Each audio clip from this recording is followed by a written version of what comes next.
Langkahku terhenti di depan aula megah itu di tempat di mana kenangan masa remaja pernah hidup. Tapi, kenapa tatapan mereka seperti melihat orang asing yang tak pantas berada di sini? Pagi itu, langit tak secerah biasanya. Awan mendung menggantung, seolah ikut menyimpan ragu yang sejak tadi memenuhi dadaku. Aku duduk di meja kayu kecil di pojok ruang kerja, ditemani secangkir kopi yang mulai dingin. Tanganku memegang sebuah amplop berwarna emas. Nama pengirimnya membuat hatiku langsung berdebar. Panitia reuni Akbar SMA Negeri 2. Kupandangi amplop itu lama, seakan bisa menembus kertas dan membaca niat di baliknya. Sudah lebih dari 15 tahun sejak aku lulus dari sekolah itu. Sekolah yang tak hanya memberiku pelajaran akademik, tapi juga luka-luka yang tak kunjung sembuh. Dengan perlahan, kubuka amplop itu. Di dalamnya ada undangan bercetak tebal dan elegan. Dengan hormat, kami mengundang Bapak Bayu Pratama Putra untuk menghadiri reuni Akbar SMA Negeri 2 Angkatan 2015 yang akan diselenggarakan di Hotel Grand Merdeka, Sabtu malam, pukul 7. Dress code formal. Aku menarik napas panjang. Mataku terpaku pada satu kata formal. Lalu kenangan itu datang, seperti badai yang menggulung tanpa ampun. Suara tawa mengejek, bisik-bisik di lorong kelas, dan tatapan sinis saat aku datang ke sekolah dengan sepatu bolong dan seragam tambalan. Awas, jangan dekat-dekat, nanti miskinnya nular. Hahaha, Bayu, kamu bawa bekal? Jangan-jangan cuma nasi sama garam lagi. Mereka tertawa saat aku hanya bisa menunduk. Tak ada yang tahu betapa kerasnya aku menahan lapar, atau betapa ibuku harus bekerja 3 tempat hanya untuk menyekolahkanku. Dan sekarang, mereka mengundangku. Aku tidak marah, tidak juga dendam. Tapi, ada rasa perih yang tak bisa kujelaskan. Sesuatu yang belum selesai. Sesuatu yang masih mengganjal di dadaku selama bertahun-tahun. Kupalingkan pandangan ke jendela. Di luar sana, gedung-gedung tinggi hasil kerja kerasku berdiri megah. Perusahaanku kini ada di beberapa negara. Nama Bayu Pratama bahkan sempat menjadi perbincangan di media. Tapi mereka tak pernah tahu, mungkin tak pernah peduli. Lalu sebuah ide gila muncul. Sebuah rencana yang membuat dadaku berdebar keras. Bagaimana kalau aku datang? Tapi bukan sebagai Bayu yang mereka lihat di koran. Bukan Bayu yang mengenakan jas mahal dan jam tangan ratusan juta. Tapi Bayu yang dulu mereka hina. Bayu yang mereka anggap tak berguna. Bukan untuk balas dendam, tapi untuk tahu apakah mereka masih sama. Aku tersenyum kecil. Untuk pertama kalinya setelah bertahun-tahun, aku merasa akan menutup luka lama ini. Bukan dengan kemarahan, tapi dengan kebenaran. Teleponku berdering, membuat lamunanku buyar. Sekretaris pribadiku mengabarkan soal jadwal meeting sore ini. Aku hanya menjawab singkat, lalu menutup telepon. Aku berdiri, melangkah ke lemari tua di sudut ruangan. Di dalamnya, ada setelan lama yang dulu sering kupakai ke meja pudar. Celana bahan yang sudah agak sobek di ujung, dan sepatu kulit lusuh yang masih kusimpan karena kenangan. Kutatap bayanganku di cermin. Tak ada lagi Bayu kecil yang menangis dalam diam. Yang ada hanyalah aku, pria dewasa yang akan kembali ke masa lalu. Bukan sebagai korban, tapi sebagai saksi. Baiklah, gumamku pelan. Kita lihat, apakah mereka masih bisa menilai manusia hanya dari tampilan luar. Langkah kakiku terasa berat saat aku memasuki lobi Hotel Grand Merdeka. Suara denting piano lembut mengalun dari sudut ruangan. Wangi bunga segar dan parfum mahal bercampur di udara. Semua terasa asing, mewah, dan jujur saja tidak nyaman. Aku mengenakan kemeja lusuh dan celana yang sudah agak longgar. Sepatu kulit lamaku yang mulai terkelupas menjejak karpet merah tebal dengan ragu. Aku bukan tak mampu membeli jas mewah atau sepatu kulit bermerek. Tapi hari ini, aku memilih menjadi Bayu yang dulu mereka remehkan. Mataku menangkap papan besar bertuliskan, "Selamat datang, alumni SMA Negeri 2 Angkatan 2015. Ada senyum pahit yang muncul di wajahku. Huruf-huruf itu mengingatkanku pada masa-masa paling sulit dalam hidupku. Masa di mana aku sering bersembunyi di belakang ruang UKS agar tak diejek. Masa di mana aku menahan lapar demi menyisakan uang untuk bayar SPP. Bayu, kamu yakin mau masuk? Mistik hatiku. Tapi kaki ini sudah melangkah, dan aku tidak akan mundur sekarang. Saat aku memasuki aula utama, cahaya lampu kristal menyilaukan mata. Musik apit mulai terdengar. Suara riuh obrolan, tawa, dan canda meledak di seluruh ruangan. Orang-orang berpenampilan nicis berdiri berkelompok, memegang gelas minuman, memamerkan cerita sukses masing-masing. Aku melihat beberapa wajah yang masih familiar. Dinda si juara umum yang selalu jadi favorit guru, Danu kapten basket yang dulu sombongnya setengah mati, Lalu ada Reza dan Rino, dua sahabat yang dulu paling vokal mengejekku. Aku berdiri di dekat pintu, berharap seseorang akan mengenaliku. Tapi mereka hanya melirik, lalu mengerutkan dahi. Beberapa bahkan menatapku dari ujung kepala hingga kaki. Siapa itu? Bisik seseorang di dekatku. Pekerja hotel kali ya? Jawab yang lain. Disusul tawa pelan. Aku menelan ludah. Suasana ini lebih menyesakan dari yang kupikirkan. Tapi aku tetap berdiri tegak. Aku ingin tahu, siapa di antara mereka yang masih punya hati? Seorang pria bertubuh besar mendekatiku sambil membawa minuman. Dari gayanya, aku langsung mengenalinya. Rino, "Heh, Mas," katanya sambil senyum tipis. "Kalau mau bawa baki atau ambil gelas kosong, langsung ke meja sana aja ya. Ini acara privat." Aku nyaris tertawa. Jadi sekarang aku dianggap pramusaji. Aku bukan staf hotel. Jawabku pelan. Menatap matanya. Rino mengernyit. Menatapku lebih lama. Lo siapa? Bayu. Jawabku datar. Bayu. Dia tertawa pendek. Bayu siapa ya? Lo alumni sini. Aku mengangguk. Seketika, wajahnya berubah. Tapi bukan karena mengenali. Justru karena bingung. Bayu, serius? Guys, panggilnya ke arah teman-temannya. Ada yang kenal cowok ini. Katanya alumni. Tapi, ya lo lihat sendirilah penampilannya. Beberapa orang mendekat. Dinda, Reza, bahkan Danu ikut nimbrung. Mereka saling pandang lalu menggeleng. Tak satu pun mengenaliku. Atau pura-pura tak ingat. Halah, ngaku-ngaku aja loh. Kata Reza, kalau alumni sini, masa penampilannya kayak gini. Lo masuk lewat jendela sekolah kali dulu. Tawa mereka menggema. Hangatnya aula berubah dingin bagiku. Aku hanya tersenyum kecil. Luka lama itu ternyata belum sembuh seutuhnya. Tapi kali ini aku tak menangis. Aku hanya menatap mereka satu persatu. Mereka yang dulu merasa paling hebat. Paling punya masa depan. Gue cuma pengen lihat. Apakah kalian sudah berubah? Gumamku pelan. Apa lo bilang? Tanya Danu sambil tertawa sinis. Aku menggeleng dan melangkah menjauh. Bukan karena kalah. Tapi karena aku tak ingin meladeni ejekan dengan emosi. Mereka menilaiku dari tampilan. Sama seperti dulu. Di sudut ruangan. Aku duduk sendiri. Tak ada yang mengajak ngobrol. Tak ada yang menawarkan minuman. Seolah-olah aku tak ada. Sementara mereka sibuk membicarakan mobil baru, bisnis restoran, dan anak yang sekolah di luar negeri. Aku hanya diam, tapi di dalam hati, aku tahu malam ini belum selesai. Masih ada satu bagian dari rencana ini yang akan mengubah segalanya. Dan ketika momen itu tiba, apakah mereka siap untuk melihat siapa aku? Sebenarnya, sudah hampir 1 jam aku duduk sendiri di sudut aula. Tepat di dekat pilar yang agak tersembunyi. Suara musik yang semula terdengar hangat kini menjadi kebisingan tak bermakna. Gelas berisi air mineral di tanganku sudah berembun. Tapi belum juga kusentuh. Lidah ini terlalu pahit untuk menelan apapun. Mataku masih memperhatikan mereka satu persatu. Danu kini tertawa keras sambil memamerkan foto mobil sport miliknya. Dinda tak henti-hentinya mengunggah Instagram story dengan caption, "Reuni nostalgia. Cinta lama mungkin bersemi." Sementara Rino dan Reza terus membual soal proyek-proyek besar yang katanya akan mendobrak dunia digital. Aku hanya bisa menghela napas. Inilah mereka, dulu dan sekarang, masih sama. Namun di tengah keramaian itu, ada satu tatapan yang berbeda. Ia berdiri tak jauh dari meja hidangan, mengenakan gaun hijau pastel yang anggun. Rambutnya dikuncir sederhana, wajahnya tak terlalu dihiasi riasan, tapi ada ketulusan dalam sorot matanya. Saat yang lain menertawakanku, dia hanya diam. Bahkan dari jauh, kulihat alisnya mengernyitkan tanda tak setuju. Aku bergumam lirih, nyaris tak percaya. Dia masih ingatkah padaku? Sebelum aku sempat memastikan, sorak-sorai kembali meledak. Ayo kita voting. Siapa yang paling sukses di angkatan ini? Teriak Rino dari atas panggung kecil. Jelas bukan si gelandangan itu, celetuk Reza. Matanya melirik ke arahku dan tawa pun menggema. Seakan mereka berlomba siapa paling jahat melemparkan hinaan. Tiba-tiba mic diserahkan pada Dinda dengan senyum sinis. Dia melangkah ke depan. Kayaknya kita semua di sini kerja keras, bangun karier, bangun keluarga, dan bawa nama baik sekolah. Tapi ada juga yang datang cuma buat numpang nasi kotak. Katanya sambil melirik ke arahku. Gelak tawa membahana lagi. Aku mengencangkan rahang.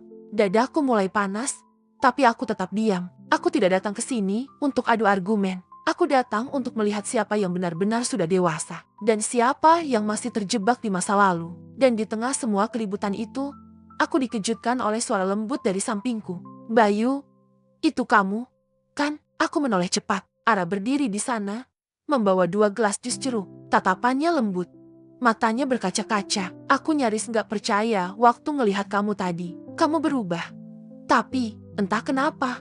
Aku yakin itu kamu. Aku tidak bisa langsung menjawab. Tenggorokanku tercekat. Orang-orang ini, mereka lupa. Ya, lanjut Ara pelan. Aku menatapnya. Tersenyum getir. Mereka tidak lupa. Mereka cuma memilih untuk tidak mengingat. Ara duduk di sebelahku, menyerahkan 1 gelas jus. Dulu kamu yang selalu bantuin aku belajar matematika. Yang suka minjemin buku, meski bukumu sendiri robek-robek. Kamu yang pernah bantu aku pulang waktu motorku mogok. Aku gak akan lupa.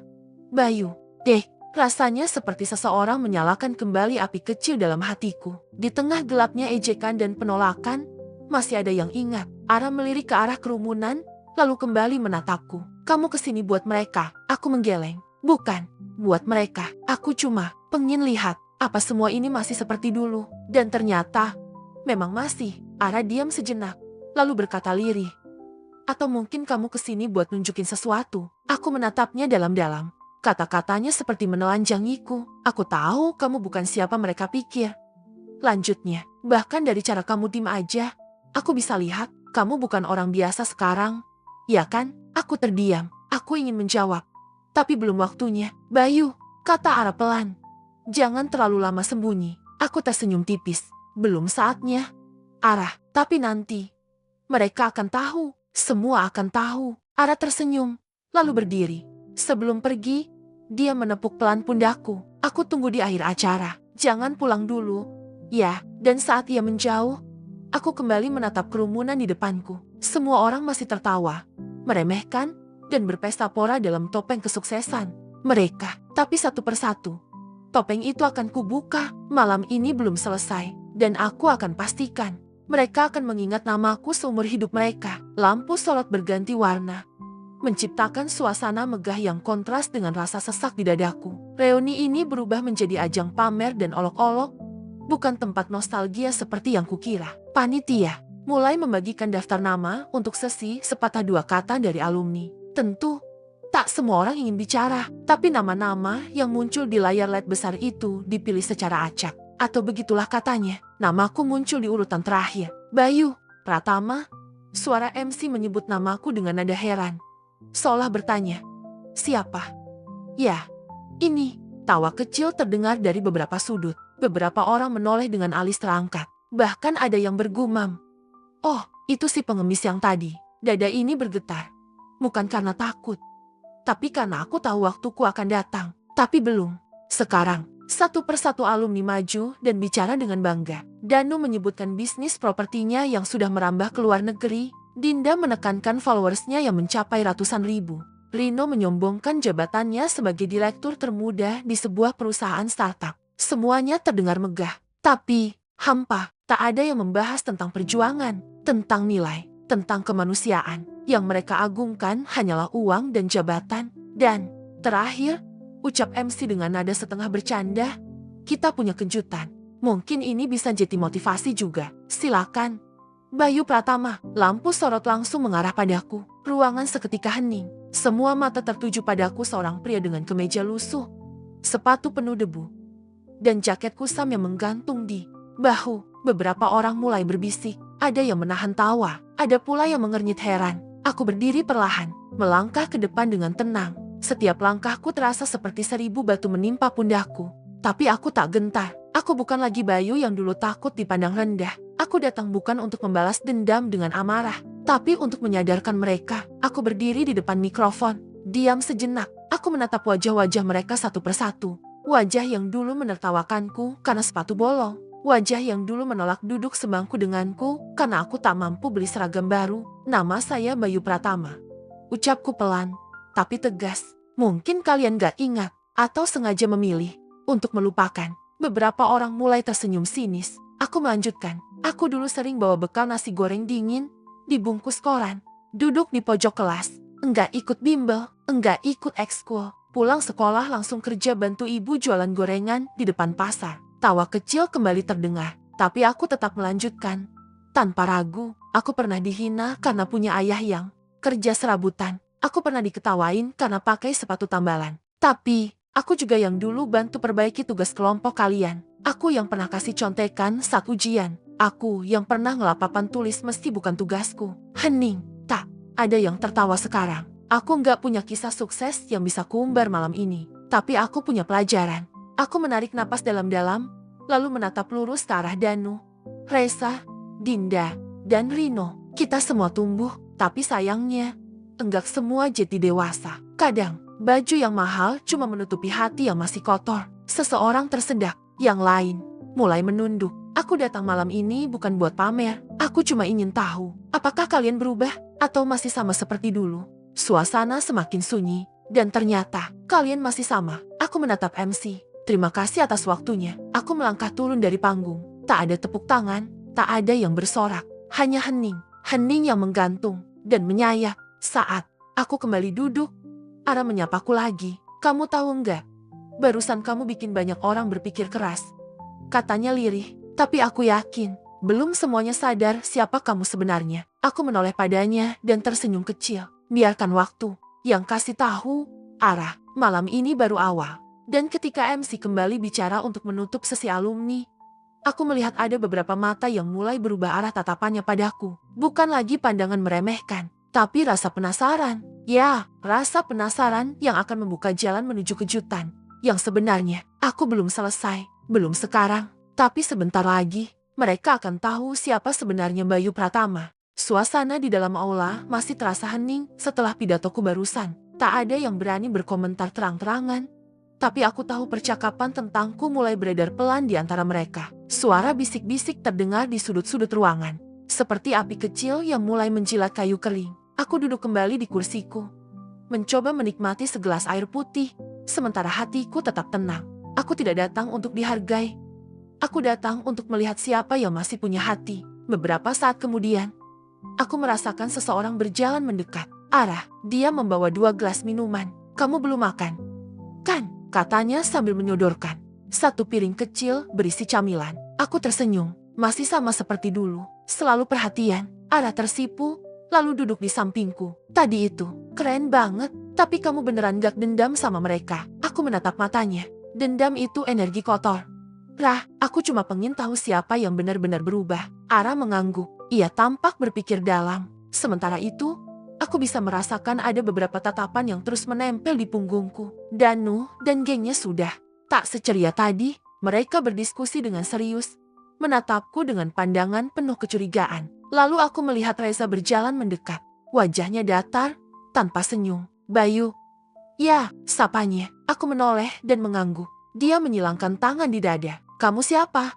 Sebenarnya, aku tersenyum. Kamu lupa, kita pernah duduk bareng di kelas 12 IPS 1. Kamu sering pinjam kalkulator sama aku waktu ujian. Wajah Reza mengeras. Itu udah lama, tapi sekarang, kamu ini siapa? Aku menatapnya dengan tenang. Orang yang dulu sering kamu ledek karena pulang naik sepeda rusak. Yang kamu usir dari kelompok karena enggak bawa laptop. Tapi, sekarang, aku cuma Bayu. Reza mendengus pelan dan kembali ke tempat duduknya. Tapi aku tahu dia akan menyelidiki lebih lanjut. Tak lama, panitia membagikan makanan utama. Menu ala hotel berbintang. Aromanya menggoda. Tapi saat aku menyendok nasi ke piring, tiba-tiba aromanya memicu kenangan yang tak terduga. Aromanya mirip sekali dengan masakan almarhum ibuku, nasi goreng kecap khas yang dulu sering ia buat setiap pagi. Tanganku berhenti sejenak. Ada sesuatu yang mengganjal di dada. Aroma itu membawa ingatan jauh ke belakang, pada pagi-pagi penuh perjuangan.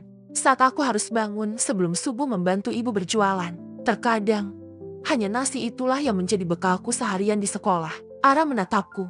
Kamu kenapa? Aku tersenyum sama. Enggak apa-apa. Cuma, tiba-tiba ingat ibu. Ara menggenggam tanganku. Aku tahu kamu kuat. Yu, kamu jauh lebih dari yang mereka kira. Aku tak menjawab. Tapi di dalam dada ini, ada satu rasa yang mulai menguat. Keyakinan, aku datang bukan untuk membuat mereka berlutut, tapi untuk membuka mata mereka, satu persatu. Dan sepertinya waktunya akan tiba lebih cepat dari dugaanku. Di sudut aula, Danu menatap layar ponselnya. Ia mencari di Google dan media sosial, mengetik namaku. Bayu Pratama. Ia tak menemukan banyak di Facebook atau Instagram. Tapi saat ia menggulir ke LinkedIn, matanya membelalak. Ini nggak mungkin, gumamnya. Sebuah profil bisnis muncul di layar. CEO dan pendiri PT Surya Lintang Nusantara, perusahaan ekspor besar yang berkantor pusat di luar negeri. Nama pemiliknya, Bayu Panjang. Foto profilnya tak terlalu jelas, tapi ada satu kesamaan. Gaya bicara, sorot mata. Danu merasakan dingin menjalar ke punggungnya. Ia langsung memanggil Reza dan Rino. Lihat ini. Reza membaca cepat. Wajahnya pucat. Jangan-jangan dia pura-pura miskin. Dia nyamar, sahut Rino pelan. Danu mengangguk. Dia tahu kita siapa, tapi kita nggak tahu dia siapa. Kita ketahuan, bro, dan dia pasti lagi mainin kita. Reza mencengkram gelasnya. Kita harus cari tahu lebih dalam sebelum semuanya telanjur. Sementara itu, aku masih duduk tenang di kursiku, menikmati sisa makanan. Berbincang ringan dengan Arah, tapi aku tahu, langkah mereka menuju kebenaran sudah dimulai. Dan aku siap, karena saat mereka tahu siapa aku sebenarnya segala topeng akan runtuh, dan pelajaran akan dimulai. Tapi, apakah mereka siap menghadapi kenyataan itu? Aula perlahan mulai ramai dengan suara musik dan obrolan para alumni yang mulai melonggarkan dasi, menyantap makanan penutup, dan menikmati nostalgia. Tapi di satu sudut, suasana justru makin tegang. Danu, Reza, dan Rino berkumpul di meja kecil di dekat panggung. Mereka tidak tertawa seperti sebelumnya. Ponsel Danu tergeletak di atas meja dengan layar masih menyala, memperlihatkan profil LinkedIn seorang pria bernama Bayu Panjang, CEO perusahaan multinasional. Wajah Reza tampak tak percaya. Gila, masa iya dia itu Bayu yang kita kenal dulu? Foto ini emang gak terlalu jelas, gumam Rino. Tapi, gaya bicaranya, sorot matanya, rasanya kayak dia. Danu menggertakkan gigi. Berarti dia sengaja datang ke sini dengan tampang lusuh cuma buat ngetes kita. Dia pasti punya rencana. Tambah Reza cepat. Dan kita udah jadi bagian dari permainannya. Kalau dia beneran CEO, kenapa dia nggak datang sebagai dirinya sendiri? Tanya Rino. Mulai cemas. Danu menatap Reza tajam. Karena dia mau kita mempermalukan diri sendiri. Dan kita udah kasih dia bahan mentahnya. Sementara itu, aku melangkah ke taman kecil di belakang aula. Udara malam terasa lebih dingin, tapi menenangkan. Aku butuh jeda. Di dalam sana, suasana mulai tak sehangat di awal. Tatapan para alumni padaku kini berubah tak lagi hanya pandangan jijik, tapi juga penuh tanya dan rasa bersalah. Ara menyusulku dari belakang, membawakan segelas minuman hangat. Kamu ngelihatin bintang? Tanyanya pelan. Aku tersenyum kecil, cuma butuh napas. Dia duduk di sampingku. Kayaknya Danu dan gengnya mulai curiga. Deh, aku menoleh. Ya, mereka mulai mencari tahu. Itu memang bagian dari rencanaku. Ara mengerutkan kening. Jadi kamu sengaja nyamar? Aku mengangguk pelan. Iya, aku pengen tahu. Apakah orang-orang yang dulu menganggapku rendah sekarang sudah berubah? Ternyata belum. Kamu gak takut mereka tahu siapa kamu sebenarnya? Aku gak takut, tapi aku ingin mereka tahu dengan cara yang paling menyakitkan buat mereka melalui kesadaran, bukan balasan. Ara terdiam, menatap wajahku lama. Kamu berubah, Bayu, tapi hatimu tetap sama. Di dalam aula, Danu mendekati panitia reuni. Hei, kamu ada data lengkap peserta nggak? Aku nyari data Bayu. Nama lengkapnya siapa? Alamatnya? Kerja di mana? Panitia itu menatapnya curiga. Kenapa emangnya? Kami dulu sekelas. Tapi kayaknya dia bukan orang sembarangan.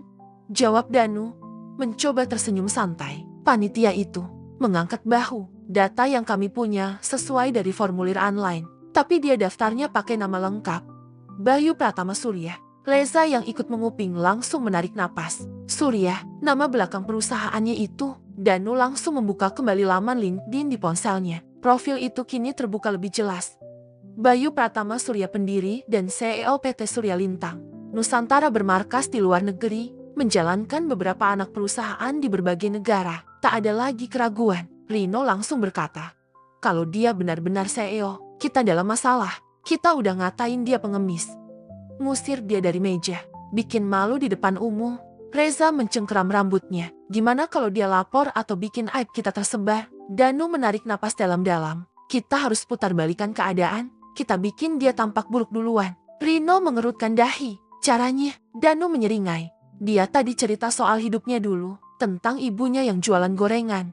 Kalau kita bisa nemuin masa lalunya yang kotor, kita bisa nunjukin kalau dia juga bukan orang bersih. Reza mengangguk cepat. Kita cari ke kampungnya, tanya-tanya orang. Siapa tahu ada aib keluarganya. Keesokan harinya, setelah reuni selesai, Aku pamit lebih dulu. Aku tahu mereka akan mulai bertindak, dan aku sengaja membiarkannya, karena tempat yang mereka tuju adalah tempat yang dulu penuh luka kampung kumuh di pinggiran kota tempat aku dan ibuku pernah tinggal. Tempat aku pernah dianggap sampah, tapi juga tempat di mana semuanya dimulai. Dan yang mereka tidak tahu adalah segala luka yang mereka cari itu sudah aku balut menjadi senjata. 2 hari kemudian, Danu dan Reza tiba di gang sempit tempatku dulu tinggal. Mereka mewawancarai warga sekitar, mencari tahu soal Bayu kecil yang katanya dulu sering mengutang di warung.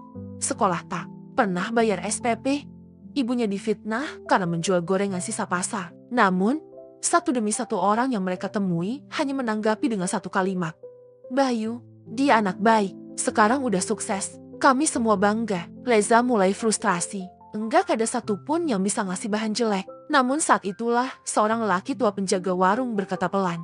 Kalau kalian datang buat nyari aibnya, mending balik aja. Dulu dia sering kasih nasi bungkus buat pemulung dari sisa gorengan ibunya. Waktu ibunya meninggal, dia yang bayar semua biaya tahlilan satu kampung. Dia bukan sekadar anak miskin. Dia anak yang kami doakan jeti besar. Danu dan Reza terdiam. Perlahan, kenyataan mulai menghantam ego mereka. Mereka pulang dengan tangan kosong tapi pikiran penuh kekacauan. Di tempat lain, aku duduk di kursi kantor kecilku di Indonesia, membuka catatan kecil berisi nama-nama yang dulu menertawakan dan menginjak harga diriku, bukan untuk membalas, tapi untuk memastikan mereka tidak akan menyakiti orang lain seperti mereka menyakitiku dulu. Dan saat gala dinner, akhir pekan nanti saat semua alumni akan kembali berkumpul dengan pakaian terbaik dan pencitraan sempurna, aku akan membuka semuanya, termasuk siapa aku sebenarnya. Tapi, apakah mereka siap menghadapi kebenaran yang telah mereka remehkan? Hari itu datang lebih cepat dari dugaanku. Gala dinner reuni penutup berlangsung di ballroom Hotel Bintang 5 yang megah. Langit-langitnya menjulang tinggi dengan lampu gantung kristal berkilauan. Sementara para alumni hadir dalam balutan gaun dan jas terbaik mereka. Suasana formal, eksklusif, dan jauh dari tempatku berasal. Tapi kali ini, aku datang bukan sebagai tamu biasa. Aku datang sebagai seseorang yang siap membuka topeng. Aku berdiri di depan cermin di kamar hotelku. Jas hitam, berpotongan rapi membalut tubuhku. Dasi biru tua yang biasa kupakai saat rapat penting kini tergantung di leher. Wajahku bersih, rambutku disisir rapi. Tak ada lagi kesan lusuh seperti malam pertama reuni itu. Aku menarik napas dalam. Ini saatnya. Bayu, pukul 8 malam.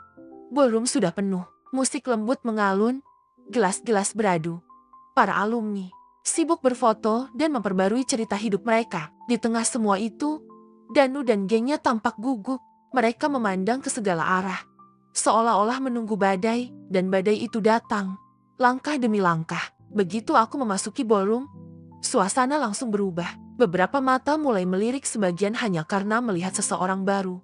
Tapi sebagian langsung terdiam. Ara yang sudah duduk di meja VIP berdiri perlahan dan tersenyum bangga ke arahku. Aku mendekatinya. Kamu siap? Dia mengangguk. Tapi, kamu yakin mau lakuin ini di depan semua orang? Sudah waktunya. Panitia acara mengambil mikrofon dan berdiri di tengah panggung. Selamat malam, teman-teman semua. Sebelum kita menutup malam yang luar biasa ini, ada satu kejutan istimewa. Seorang alumni kita yang selama ini hadir bersama kita tanpa kita sadari siapa dia sebenarnya, ingin menyampaikan sesuatu. Silakan naik ke panggung. Bayu, semua kepala menoleh. Beberapa terlihat bingung. Bayu, bisik seseorang di meja belakang. Yang mana? Yang dulu datang pakai baju lusuh itu. Gak mungkin. Itu dia yang di jas hitam. Aku naik ke atas panggung dengan langkah tenang. Degup jantungku beradu dengan langkah kakiku. Mikrofon terasa dingin di tanganku. Tapi suaraku tetap stabil. Halo, semuanya. Aku Bayu. Mungkin sebagian dari kalian belum sempat mengenali, atau sengaja memilih untuk tidak mengenali. Tawa kaku terdengar di sudut ruangan. Aku datang ke reuni ini dengan niat sederhana menyapa teman-teman lama. Tapi ternyata, reuni ini lebih dari sekadar nostalgia. Ini adalah cermin. Cermin yang menunjukkan siapa kita sekarang dan siapa kita dulu. Danu, Reza, dan Rino kini membeku di tempat duduk mereka. Wajah mereka pucat. Beberapa dari kalian mempermalukan aku, menganggap aku pengemis, menertawakan penampilanku. Tapi aku diam, karena aku ingin tahu siapa yang benar-benar melihat manusia, dan siapa yang hanya melihat pakaian. Aku membuka satu lembar kartu nama, dan menampilkannya lewat layar proyektor di belakangku.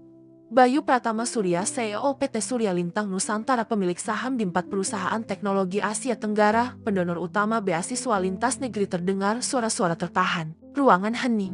Beberapa alumni bahkan menegakkan punggung mereka. Tak percaya, aku melanjutkan.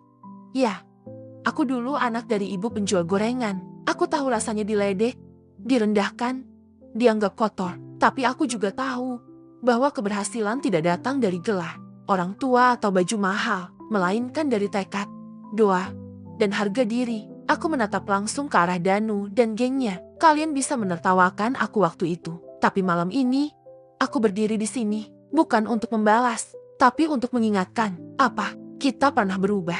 Atau kita masih sama seperti dulu? Sejenak ruangan terdiam, lalu tepuk tangan mulai terdengar pelan. Dari satu meja ke meja lain, Ara menatapku dengan mata berkaca-kaca. Seorang guru SMA kami berdiri, memberi tepuk tangan paling keras. Beberapa alumni mulai berdiri, sementara Danu tetap di tempatnya, menggertakkan gigi, tertunduk malu. Panitia mendekatiku. Bayu, terima kasih. Kamu tahu, banyak yang harusnya mendengar kalimat seperti itu sejak lama. Aku tersenyum. Kita semua butuh diingatkan. Saat aku turun dari panggung, beberapa orang mendekat. Kali ini bukan untuk menghina, tapi untuk meminta maaf, atau sekadar ingin mengenal lebih dalam. Tapi aku tidak mencari pengakuan. Aku hanya ingin menunjukkan satu hal, bahwa setiap orang punya cerita, dan siapapun bisa berubah menjadi seseorang yang luar biasa jika diberi kesempatan, bukan cemoohan. Malam itu, aku menatap langit dari balkon ballroom. Angin berembus lembut, dan entah kenapa, dadaku terasa lebih ringan. Ara menyusul dan berdiri di sampingku. Kamu tahu, kamu baru saja mengguncang isi aula itu. Aku menatapnya, tapi aku gak lakukan ini buat membalas. Dia tersenyum. Aku tahu, dan justru itu yang bikin kamu benar-benar menang. Aku menoleh padanya, menatap jauh ke dalam matanya. Dulu mereka menertawakanku karena aku miskin. Sekarang mereka takut karena mereka sadar. Mereka yang miskin dalam empati, dalam hati. Ara menggenggam tanganku, dan untuk pertama kalinya malam itu, aku merasa bebas.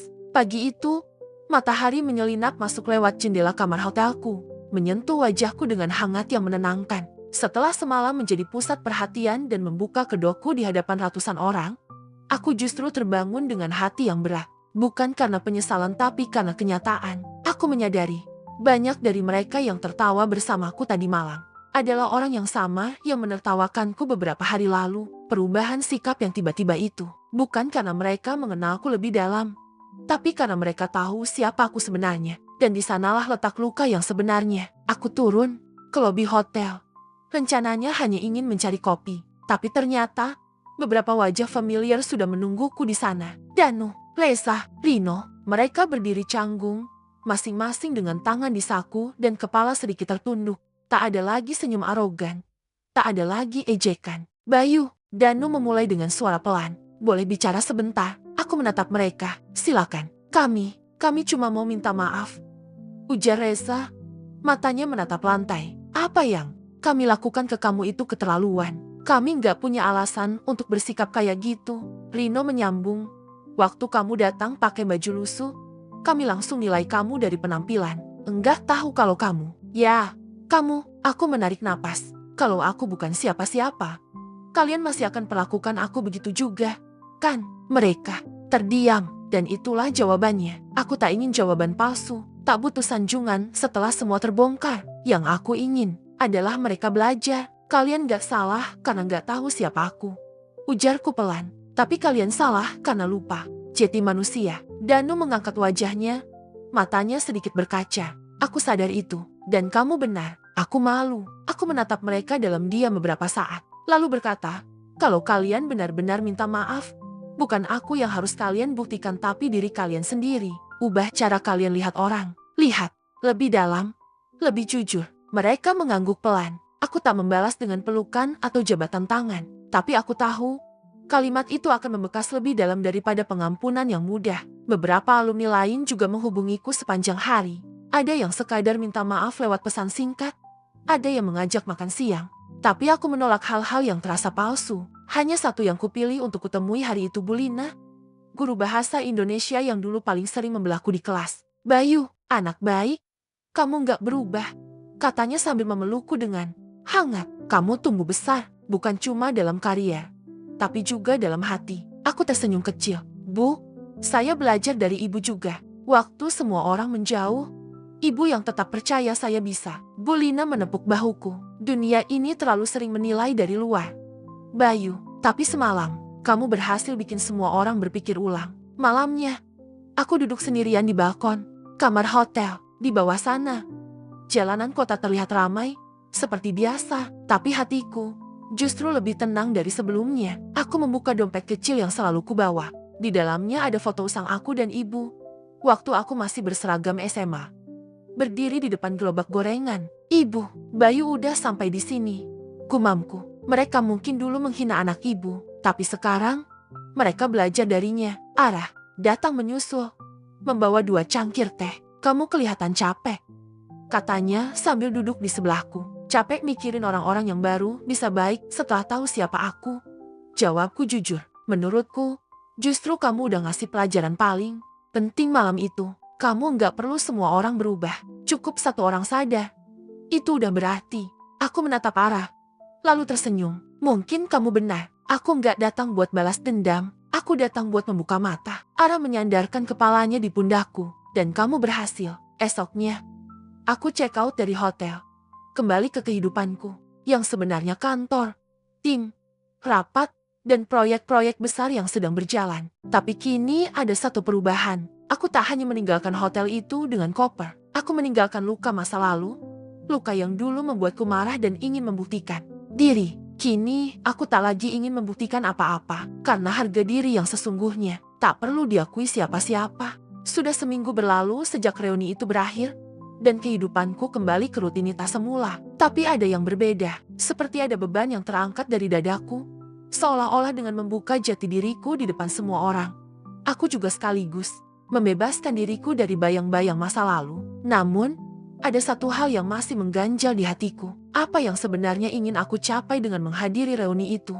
Apa hanya untuk membuktikan sesuatu? Atau ada hal lain yang lebih dalam? Hari itu aku duduk di ruang kerja, dikelilingi oleh rak buku, lembaran proposal investasi, dan sertifikat penghargaan yang berjajar di dinding. Tapi pandanganku tertuju pada satu foto kecil di sudut meja foto kelas waktu SMA. Wajah-wajah itu dulu adalah bagian dari hidupku. Dulu aku pikir luka yang mereka tinggalkan tak akan pernah sembuh. Tapi ternyata bukan sembuh yang aku butuhkan, melainkan memahami. Memahami bahwa setiap orang bertumbuh, tapi tidak semua tumbuh dengan cara yang sama. Dan jika aku ingin memberi dampak, maka caranya bukan dengan mempermalukan balik, tapi dengan menciptakan perubahan. Sore itu aku menghubungi timku dan meminta mereka mengatur pertemuan dengan kepala sekolah tempat aku dulu menimba ilmu. Sekolah itu memang telah banyak berubah, tetapi satu hal yang belum berubah. Sistem dan pola pikir yang masih menilai anak berdasarkan latar belakang keluarganya. Aku ingin buat program beasiswa, kataku kepada mereka, khusus untuk siswa-siswa dari keluarga tidak mampu, tapi bukan sekadar beasiswa biasa. Mereka menatapku heran. Aku ingin mereka dibimbing langsung, diperhatikan, didampingi. Jangan sampai ada Bayu lain di sekolah itu yang harus menelan ejekan dan pengucilan hanya karena ibunya jualan gorengan di pasar. Timku mengangguk pelan. Salah satu dari mereka bahkan terlihat menahan haru. Kita akan beri nama programnya Langkah Kedua, tambahku, karena setiap anak berhak punya kesempatan kedua untuk melangkah lebih jauh. Beberapa hari kemudian, aku kembali berdiri di halaman sekolah lamaku. Tempat yang dulu penuh luka kini terasa seperti tanah yang bisa kutanami harapan. Bu Lina menyambutku dengan senyum lebar dan pelukan hangat. Jadi ini maksud kamu, Bayu, katanya sambil menunjuk spanduk besar bertuliskan peresmian beasiswa Langkah Kedua oleh alumni Bayu Prasetya. Aku mengangguk. Saya tahu rasa sakit dibully. Bu, saya tahu rasanya enggak punya siapa-siapa. Tapi saya juga tahu betapa berartinya satu tangan yang mau menarik kita naik. Bu Lina menepuk bahuku lagi. Kamu telah menjadi manusia yang luar biasa. Nak, saat acara berlangsung, beberapa siswa berdiri membacakan cerita mereka. Anak-anak dari keluarga pemulung, buruh cuci, nelayan, yang selama ini merasa seperti bayangan di sudut kelas. Mata mereka berbinar ketika tahu bahwa ada yang peduli, ada yang memperhatikan. Dan di antara barisan tamu undangan, aku melihat beberapa wajah yang tak asing. Reza, Rino, bahkan Danu. Mereka datang. Kali ini tanpa ejekan. Mereka datang sebagai pendengar, sebagai saksi. Setelah acara selesai, Mereka menghampiriku. Bayu, boleh kami bantu juga, kata Danu. Kita mungkin gak bisa menghapus masa lalu. Tapi, kami ingin jadi bagian dari sesuatu yang lebih baik. Aku terdiam sejenak, memandang mereka.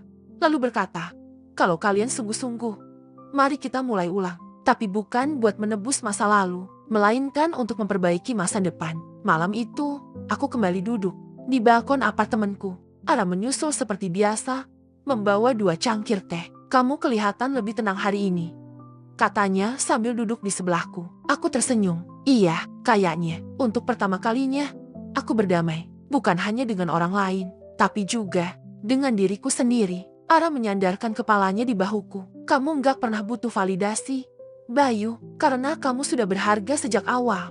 Hanya saja mereka yang dulu buta melihatnya. Aku menatap langit yang gelap, tapi penuh bintang. Malam yang dingin, tapi terasa hangat. Karena kali ini, aku tidak lagi sendirian. Dan aku tahu, perjalananku belum selesai. Tapi setidaknya, aku sudah memilih jalan yang benar. Sudah 3 bulan berlalu sejak program langkah kedua resmi diluncurkan. Dari luar, hidupku mungkin terlihat lebih sibuk undangan wawancara, kolaborasi dengan tokoh pendidikan, hingga banyaknya proposal donasi yang masuk dari rekan-rekan alumni yang kini mulai tersadar akan pentingnya memberi kembali. Tapi bagiku, semua ini bukan soal popularitas. Ini soal jiwa-jiwa kecil yang dulu luput dari perhatian. Seperti aku dulu. Dan hari ini, aku kembali ke sekolah itu. Bukan sebagai donatur, bukan sebagai orang sukses, tapi sebagai seorang alumni biasa yang ingin menutup satu bab dalam hidupnya dengan tenang. Aku berdiri di depan kelas tua. Kelas tempat aku dulu selalu duduk di bangku paling belakang, menunduk saat guru menyuruh membacakan puisi. Takut jadi bahan tawa, langkahku pelan, menyusuri lantai yang mulai retak. Dinding yang masih bau, kapur, suasana yang dulu terasa mencekik, kini terasa jauh lebih ringan. Kupandangi papan tulis yang kini penuh coretan semangat dari anak-anak yang menerima beasiswa. Salah satunya menulis, "Terima kasih Kak Bayu, karena telah melihat kami. Bahkan saat kami merasa tak terlihat." Aku menahan napas. Mata ini terasa panas. Seusai mengelilingi sekolah, aku duduk di bawah pohon ketapang besar yang dulu jadi tempat pelarianku saat ingin menangis diam-diam. Pohon itu masih kokoh, seolah ikut menyaksikan perubahanku selama ini. Ara datang menyusul. Ia duduk di sebelahku, membawakan bekal makan siang yang dia siapkan sendiri. Kamu yakin gak apa-apa kalau besok tinggal di luar kota? Tanyanya pelan, sambil menyerahkan sepotong roti isi. Aku mengangguk. Sudah saatnya. Di luar sana, masih banyak sekolah seperti ini. Masih banyak anak-anak seperti aku dulu. Ara tersenyum. Kamu memang gak pernah berubah? Ya, dulu diam karena nggak berani bicara. Sekarang diam karena berpikir bagaimana menyelamatkan banyak orang. Kami tertawa bersama. Lalu aku menatap langit, memejamkan mata. Ada yang mengganjal. Satu hal terakhir yang harus kulakukan. Malam harinya aku menulis satu surat. Bukan untuk siapa-siapa, hanya untuk diriku sendiri. Surat itu kubuka dengan kalimat, "Untuk Bayu yang dulu." Aku tuliskan semua yang tak sempat kusampaikan pada diriku di masa lalu. Tentang maaf karena pernah meragukan diri sendiri. Tentang terima kasih karena tak menyerah meski dihina, meski dikucilkan, meski dijatuhkan. Lalu kututup dengan, "Kamu sudah tidak sendiri sekarang, karena luka-lukamu telah menjelma jadi cahaya untuk yang lain." Surat itu kulipat dan kusimpan di bawah bantal, bukan untuk dibaca lagi, tapi untuk diingat bahwa masa lalu bukan untuk dilupakan, melainkan untuk dimaknai. Pagi itu, sebelum pergi ke bandara untuk memulai misiku di kota baru, aku sempatkan mampir ke rumah seorang yang dulu sangat berjasa, Bu Lina, guru yang tak pernah menertawakanku meski yang lain menganggapku lelucon. "Bayu, aku bangga padamu," katanya sambil menggenggam tanganku. "Tapi lebih dari itu, aku lega karena kamu tidak membalas kebencian dengan dendam." Aku mengangguk. Kalau dulu saya membalas, saya hanya akan jadi bagian dari lingkaran yang sama. Bu, tapi saya ingin jadi titik akhirnya di ruang tunggu bandara. Aku menatap layar ponsel. Pesan dari grup alumni mulai ramai lagi. Kali ini bukan berisi candaan kosong, tapi ajakan untuk menggalang donasi, mentoring siswa, dan relawan untuk sekolah-sekolah terpencil. Beberapa nama yang dulu paling kejam padaku, kini jadi yang paling aktif. Aku tak membalas, hanya tersenyum, karena aku tahu, terkadang perubahan tidak datang dari balasan yang keras, tapi dari keikhlasan yang menyentuh. Sebelum pesawat lepas landas, aku melihat keluar jendela. Dari ketinggian, Kota yang dulu mengajarkanku sakit hati, kini kulihat dengan rasa terima kasih, karena tanpa luka, aku tak akan pernah menemukan makna. Dan untuk reuni itu, biarlah itu menjadi reuni terakhir antara aku dan versi diriku yang lama. Karena mulai hari ini, aku memilih menjadi versi diriku yang baru. Versi yang tidak lagi menuntut pengakuan, tapi memberi penerimaan. Jangan pernah menilai seseorang dari penampilannya. Mungkin hari ini kamu menertawakannya karena bajunya robek dan lusuh, tapi besok kamu berdiri di hadapannya, meminta maaf dengan kepala tertunduk, karena hidup bukan soal siapa yang paling cepat naik, tapi siapa yang tetap rendah hati meski berdiri paling tinggi.